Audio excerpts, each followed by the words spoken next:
porco cane, non sto più nella pelle. Potrebbe essere anche il grasso, cioè essendo pieno di grasso è tutto compresso dentro a te e senti anche i bracci tutti tirai per via del grasso. Oppure anche per questa famosa specie di autoradio che io da tanto ti anticipavo, perché non c'è mai stata l'occasione, la voglia di installarla. Questa, premetto ragazzi, io dite ragazzi come influencer, mamma mia, gli sgrisoni, i pei alti.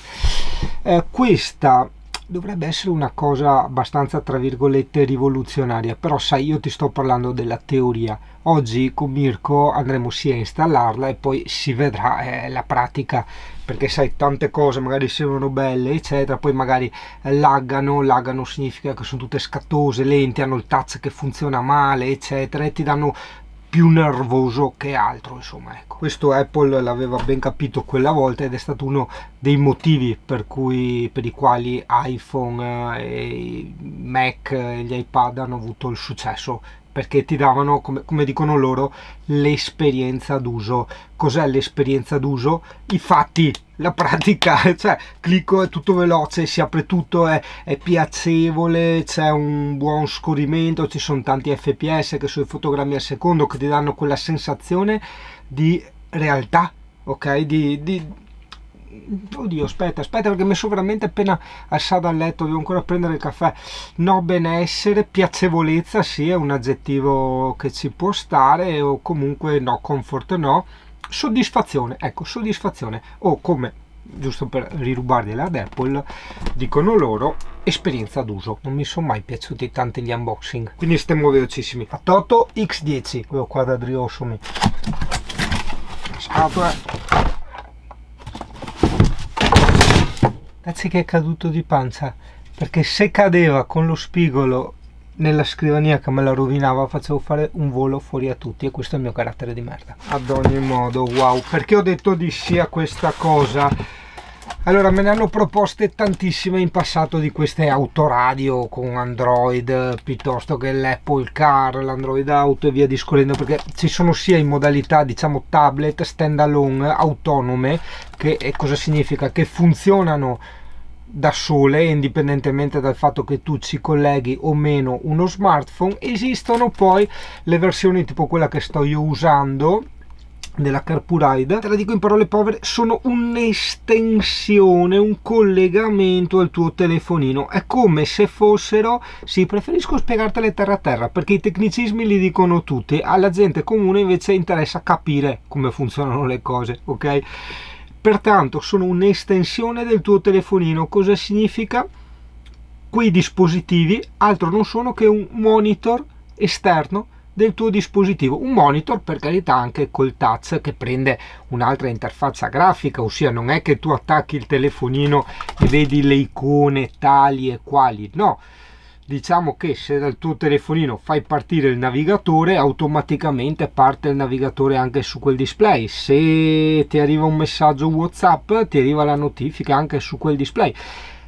Sono appunto uno monitor esterno che ti fa utilizzare certe funzioni del telefonino, certo più comodamente perché il monitor è più grande, ok, quindi è più facile anche in auto usare il touch eccetera, poi ci sono anche i comandi vocali. Questo strafante qui sembra perché ripeto stiamo parlando di teoria, poi andremo a vedere la pratica che è quello che ci interessa, sembra che sia un dispositivo stand alone, ossia, sempre detta in parole povere, digeribili a tutti, comprensibili a tutti, è come, passami il termine, è come se fosse un tablet, ossia c'è già tutto qua dentro, lui ha il suo navigatore Android, quindi ha Google Maps, puoi scaricare le app, puoi metterti tutto quello che vuoi, puoi guardarti i pornazzi, puoi fare tutto quello che vuoi. Il telefonino non va a interferire con lui, ad esempio stai usando il navigatore, passi, vedi, ah guarda che bello quel parcheggio, poi il camper, aspetta che c'ha il telefonino,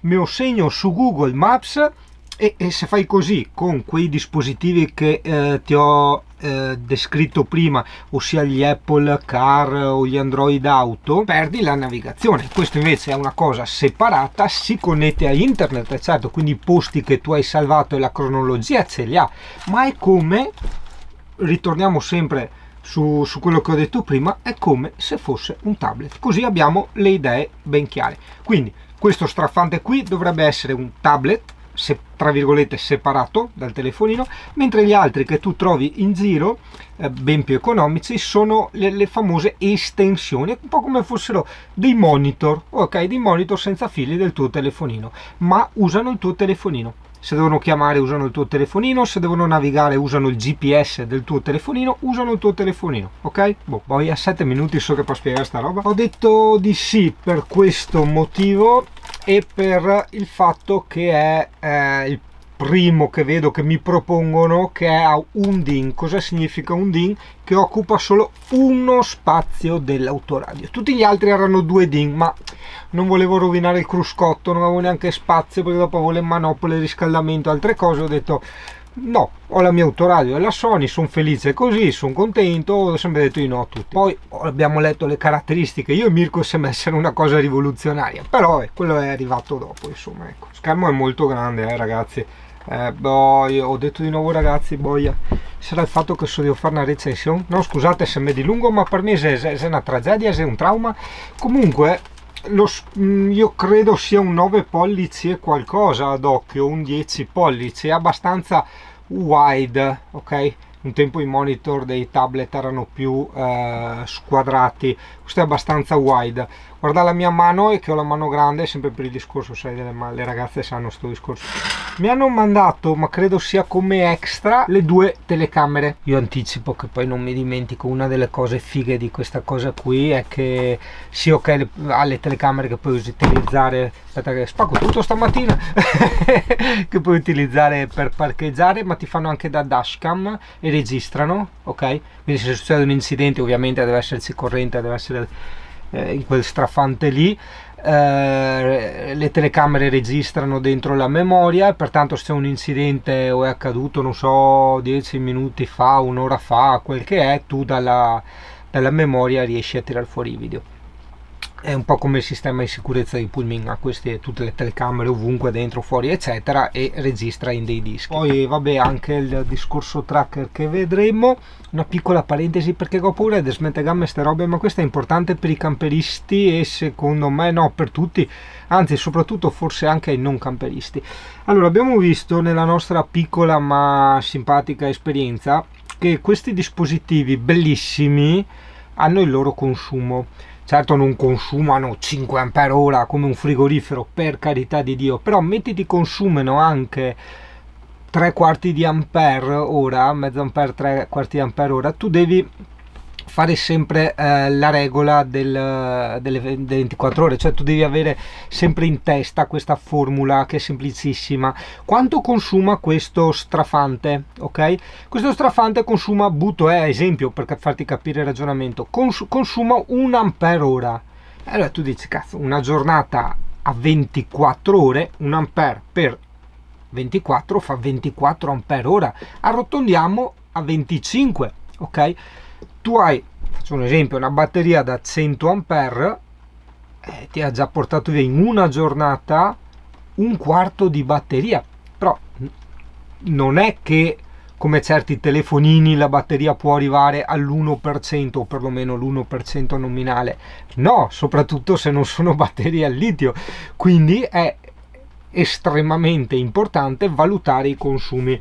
E tu mi dici, cosa significa valutare? Cosa valuto? Valuti che se hai consumi troppo esagerati per il tuo utilizzo, nel senso che tu dici, cavolo, io il camper posso non toccarlo per 5-6 giorni e resta fermo lì, ti metti un pulsante, come ho sempre fatto io ho pulsantini dappertutto perché io odio gli sprechi.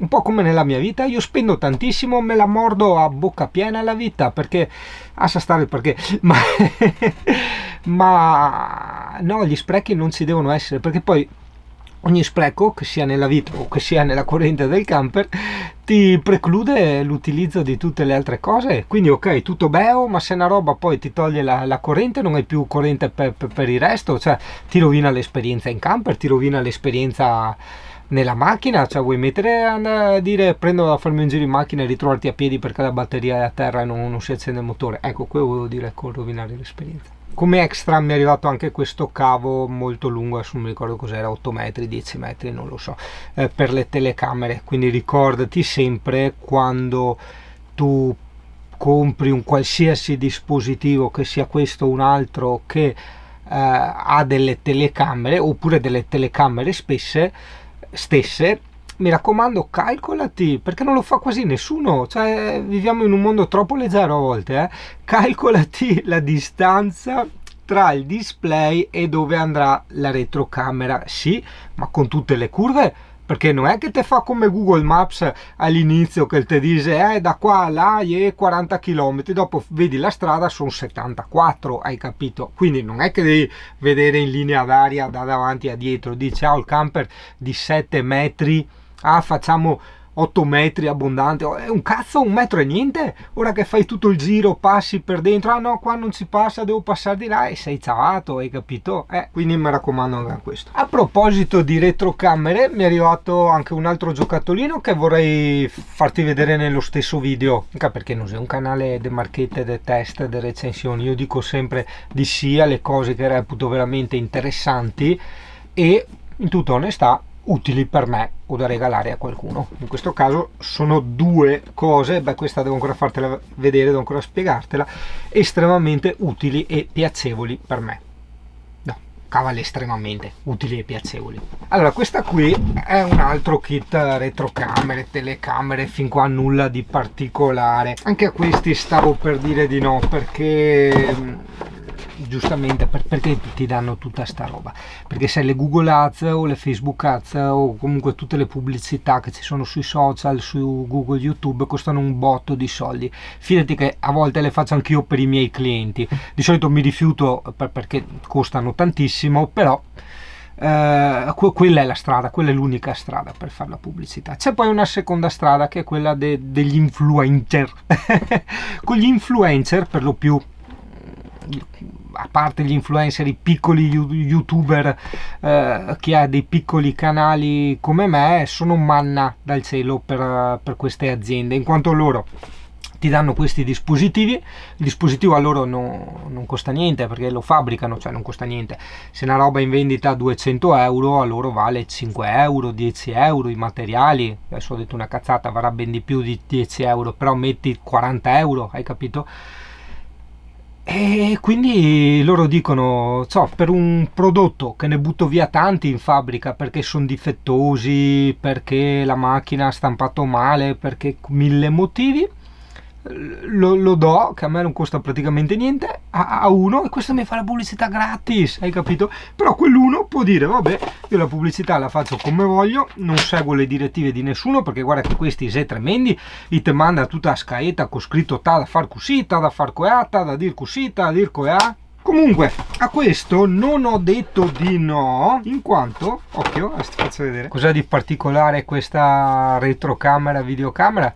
Tu mi dirai, madonna, è grande, è un patacone? Può essere? Ma cos'ha? Guardala bene, guardala bene, guardala bene, guardala bene. Sì, esatto, ho detto di sì solo e esclusivamente perché questa è una telecamera senza fili. Ma da dove prende la corrente? Ha i pannellini solari, guarda qua, è alimentata dai pannelli solari, ok? E comunica via wifi. Il monitorino invece si necessita di corrente. Qua ha il suo biadesivo, lo so, ti stai chiedendo perché. Oltre al fatto che è senza fili, ho accettato una retrocamera, che sono pieno di telecamere dappertutto. Semplice, perché quando vado via con la bicicletta, tra parentesi spesso, chiusa parentesi, bicicletta e telo della bicicletta, che è tutta un'altra storia, ok? Non vedo nulla dalla telecamera sacra. La telecamera sacra per me è quella che ho messo in alto dietro, e che inquadra letteralmente giù, quella proprio guarda dritto, quindi io vedo perfettamente con l'angolatura perfetta millimetrica il paraurti e ciò che sta dopo il paraurti. Con quella riesco a fare dei parcheggi perfetti, massima sicurezza, e per me con un camper del genere, non tanto perché è grande, perché è quasi 7 metri, ma perché ha un'angolazione un po' particolare che con gli specchietti veramente non capisci bene dov'è il culo dietro, mi è essenziale, mi è veramente essenziale. 18 minuti e 33. Vabbè Fio, io volevo casomai fare un video non tanto dell'unboxing, ma che ti parlo di queste cose, cosa sono, e dopo l'altro vedremo assieme a Mirko il montaggio e poi la proverò. Comunque voglio continuare a vedere sta telecamerina che secondo me è molto interessante. È seria, lei funziona con i pannelli solari perché ha la sua batteria interna, ovviamente, cioè non è che di notte non ti usi, ma il monitorino come viene alimentato, perché avevo bucato il cruscotto da Monza, convinto che avrei tenuto quel Carpuride per sempre, perché mi trovo veramente bene con quel Carpuride là, che è l'estensione, quello, l'estensione del telefono, dicevamo. Però è vero che seppur mi trovassi molto bene, tra parentesi non aveva telecamere, non aveva niente, sto qua sembrerebbe essere tutta un'altra roba, perché poi ha l'intelligenza artificiale, il tracker integrato, del discorso dashcam, puoi mettere tutte le app che vuoi, quindi tutti i tipi di navigatori, mentre là no, là solo alcuni, altri non funzionavano. Quindi veramente, guarda, sono curiosissimo. Comunque dai, Sigano, muovite, sì, stiamo un attimo, anche perché devi aspettare la prossima puntata per vedere sta roba. Ma noi volevamo vedere discorso alimentazione del monitor. Ok, il solito attacco da accendisigari, che poi finisce con questo. Ovviamente io non lo collegherò all'accendisigari, vedrò poi con Mirko. Beh, pensavo fosse molto più complessa la situazione, dai, quindi forse la cosa più complessa alla fine, questo tutti i camperisti lo sanno e i futuri camperisti lo sapranno, è l'installazione delle telecamere. E tu mi dirai, madonna, ma perché? Cioè dovrebbe preoccuparti l'autoradio che ha tutte ste robe qua, no? Quintali di cavi, come se piovessero. Allora no, di questo vabbè, sempre con la massima sincerità e trasparenza, non mi faccio il minimo problema, perché c'è il mio amico Mirko, che lui è, magari non tutti lo conoscono, ma Mirko, oltre ad essere bravo a fare tutte queste cose, era diciamo un campione di quelli che preparano impianti da gara per le auto. Un giorno ti farò vedere a casa sua un armadio strapieno di coppe, ok, di primi premi, e quindi per lui l'autoradio è come dire tacco l'accendino, può fumarmi una sigaretta, anzi meglio per attaccare il gas partisana, ok? Ma invece, fidati, non sto esagerando, fidati, collegare delle telecamere è una cosa mostruosamente, non difficile, richiede un disastro di tempo, sì, anche difficile a volte, sì, anche difficile. E molti installatori, adesso per carità dipende da zona a zona, ma dalle mie parti molti installatori si rifiutano di montare le telecamere, le retrocamere, le telecamere, perché devono passare i cavi dentro questi camper, che innanzitutto ognuno è fatto a modo suo, non è che dicono intelligentemente facciamo un'area apribile, consultabile, dove passano tutti i cavi di tutto quanto, ogni cavo ha la sua scritta di cos'è, cosa fa. No, i camper sono scatole misteriose dove tu non sai neanche dove passare un filo di 1 millimetro, Dio caro.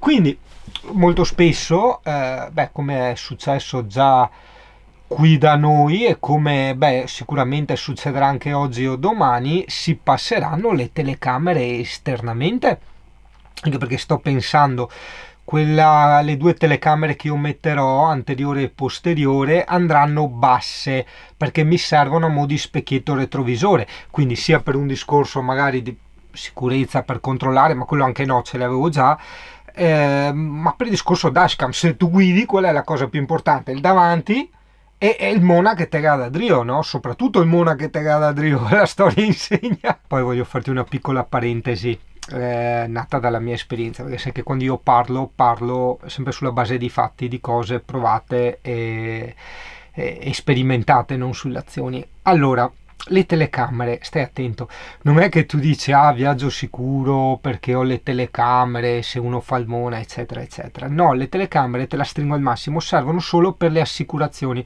ma per la polizia, ti dico, almeno da noi, nell'esperienza che ho vissuto io, sono completamente inutili, perché a me è stato risposto quando ho detto: guarda che c'era sto bilico che si è fatto tutta la parte in contromano, mi hanno detto non si può per la privacy. Quando mi è venuta in culo la tipa ai 140 all'ora mentre era lì col telefonino, che poi non era vero niente, stava usando il computer, non il telefonino, stava mandando delle email col portatile nel sedile passeggero, anche lì mi è stato detto no, non si possono visionare per la privacy, hai capito? E quindi da là, a parte vabbè che ti cade il mondo addosso, ma quello è normalissimo in Italia, là ti viene da prendere e buttare via tutto. No, non buttare via tutto, perché ti saranno utili per le assicurazioni. Se le assicurazioni fanno storie per pagare perché no, secondo loro la constatazione amichevole che hai scritto eccetera non è veritiera, c'è la prova delle dashcam. Molte assicurazioni te le danno anche in dotazione, le dashcam, soprattutto all'estero. All'estero, porca miseria, se non te gana dashcam. Addirittura ci sono poi anche certe altre assicurazioni. Ecco, sì, questo ha voluto essere un video un po' esplicativo, un po' narrativo di tutti questi sistemi tecnologici che si va a utilizzare. Sì, no, tornante al discorso, sì, ok. Certe assicurazioni, se tu hai installato una dashcam ovviamente che registra quindi che è consultabile, quindi che registra su un disco, su una memoria, e poi quel video di quello che è successo nel futuro lo si può vedere, lo si può dare alla compagnia assicuratrice, allora in quel caso ti fanno pagare una tariffa ridotta. Ovviamente, ripeto, no su tutte le assicurazioni, assolutamente no. Certe assicurazioni fanno questa cosa qua, hai capito? Un po' come gli antifurti. Il prezzo dell'assicurazione o dell'assicurazione per i furti varia in base a dove metti l'auto, i tipi di antifurto che ha installato, se è in garage, eccetera, eccetera, eccetera, eccetera. Sembro sempre un po' con la testa sulle nuvole per il solito discorso che magari non tutti sanno. È che guarda, sto guardando già questo video, vedi 26 minuti, sono tantissimi per YouTube, perché c'è il deficit dell'attenzione, ne soffro anch'io. Io non posso star là a guardare un video di mezza ora, perfino con quei del Nova Lecture faccio fatica, che è l'unico YouTuber utile, no vabbè l'unico no, però è uno dei rarissimi YouTuber che esistono, che fanno e spiegano cose utili. Però vedi, quindi provo a immaginare se io, che soffro dei deficit dell'attenzione come la maggior parte di voi, riesco a guardare un video a mezz'ora. E pertanto, per ovviare a sta roba, mi vedi che parlo sempre a mitra, e ogni volta che mi viene in mente un qualcosa da collegare poi lo dico subito, perché con la velocità che sto tenendo nel parlato è molto probabile che poi me ne dimenticherò, e quindi lo antepongo al discorso che sto facendo, e poi può essere che perdo il filo, eccetera eccetera. Vabbè, nulla, era solo per spiegarti perché te parlo sempre così come uno in tachicardia che devo perdere l'autobus.